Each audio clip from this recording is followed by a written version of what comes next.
As with a great many things, there are different types and variations on certain philosophies or views, and the Sith are no different. In the Rule of Two era, the Sith became intellects and individuals held in high regard not only among their contemporaries in the Sith Order, but outside as well. The Sith evolved to become bankers, scientists, and politicians, but the case of the Sith for this video, we will need to travel back before the implementation of the Rule of Two. Back before the time of Bane and his new revolutionary way of thinking, and after Revan and his escapade against the Mandalorians and turn to the dark side. We will be venturing to a period where the Sith were warriors and conquerors through and through, and as we enter this time, the topic of discussion for this installment of Star Wars Explained is how exactly powerful was the most esteemed fighter and combatant of this period. We will be discussing the Dark Lord of the Sith, Darth Malgus, and how gifted and powerful he truly became. Malgus was a fighter and warrior above all. Malgus held the idea that hardship and strife made one under the command of the dark side more dangerous and fearsome. As a result of this inherent view, Malgus reveled in war. For years prior to the recapture of Korriban by the Sith, Malgus trained. During this period, Malgus shared an uncommon advantage from most Sith. Malgus had the full support of not only the Sith Order, but his family, who constantly prompted him to become as powerful as possible. Malgus became cited as one of the most gifted students of the Sith Empire and an example of the type of warrior the Empire was trying to breed. After the recapture of Korriban and defeat and betrayal of his master, Malgus became a general and leader of the Sith Empire's Grand Army. Malgus always led by example, getting into the thick of any conflict and fighting as hard as he could to triumph over his opponent, placing all his rage and focus to eliminating his enemy. He was cited among the best and most intimidating lightsaber duelists of his era. He was precise and surprisingly quite quick.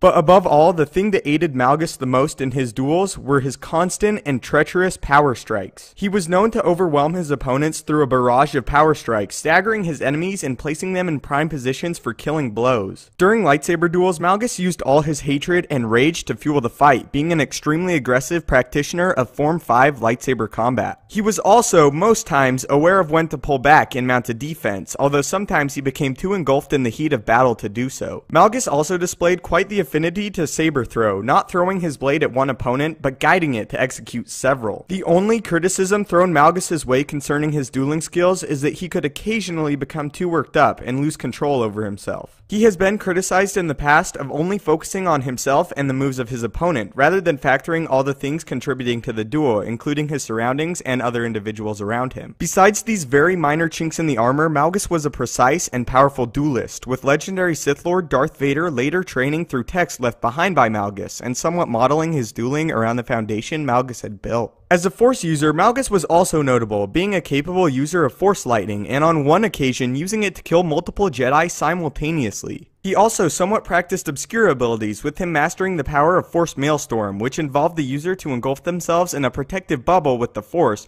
while swirling objects around them violently, eventually releasing torrents of Force lightning to destroy all objects outside of the bubble. This ability was actually a precursor to the highly destructive and powerful one, Force Storm, which Palpatine mastered in the EU. This indicates that Malgus was extremely gifted in the Force and was overall not a simple-minded warrior. His Force pushes and pulls were also somewhat shockingly brutal, with individuals unlucky enough to be privy to it oftentimes breaking their bodies outright as a result of the brutality of it. Another thing to note about Malgus is his insane durability. After he was defeated and thrown into rubble by Satil Shan and Republic troopers, he emerged only to successfully defeat 2 Jedi Knights in combat. Although his injuries would facilitate him to use a respirator, it did not slow him down. Just a short while following this, Malgus achieved one of the most notable feats by a Sith in Star Wars history. Malgus, with the help of other Sith, stormed the Jedi Temple and took it for their own, with Malgus himself killing many famous Jedi. The taking of the Jedi Temple was a huge deal, not only for Malgus, but the Sith as well. Unfortunately, the Sith leaders did not share the same views as Malgus, and bargained with the Republic for control, instead of destroying Coruscant outright. This action enraged Malgus, as he thought the Empire should continue their attack and never compromise or deal with the enemy. It was this action by the Sith leaders that caused Malgus to break off. In the years following, infighting in the Sith Order ran rampant, and Malgus saw this as disgusting and decided to permanently sever ties with the old Empire of the Sith, forming a new empire after the apparent death of the Sith Emperor, Lord Vitiate. During this period, Malgus took the time to eliminate what he saw as his only weakness and attachment, killing his loved one by his own hand, and in his mind freeing himself to become more powerful than ever before. Malgus then declared himself the new Sith Emperor and expressed that the old empire had lost its way and was not fulfilling the true purpose of the Sith, becoming weak and untrustworthy.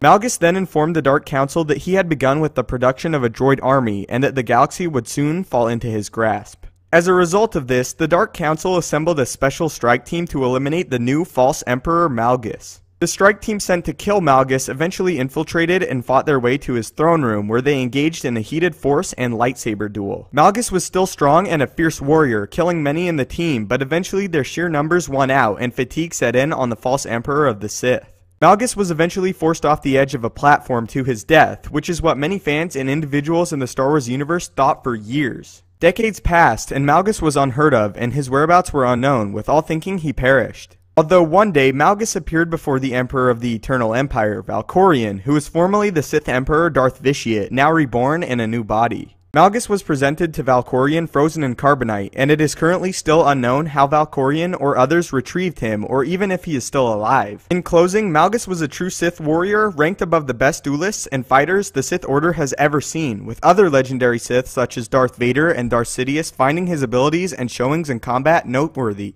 Malgus's ultimate fate is still widely unknown, and it is unclear where he ended up after Valkorion. All we know now is that he could still be potentially out there, still alive, and still a Sith warrior at heart, waiting to be free once again and restore the Order of the Sith to its former glory. So how do you feel about the false Emperor Malgus? Is he one of your favorite Sith Lords or not? Thank you guys so much for watching. Don't forget to leave a like, subscribe, and may the Force be with you.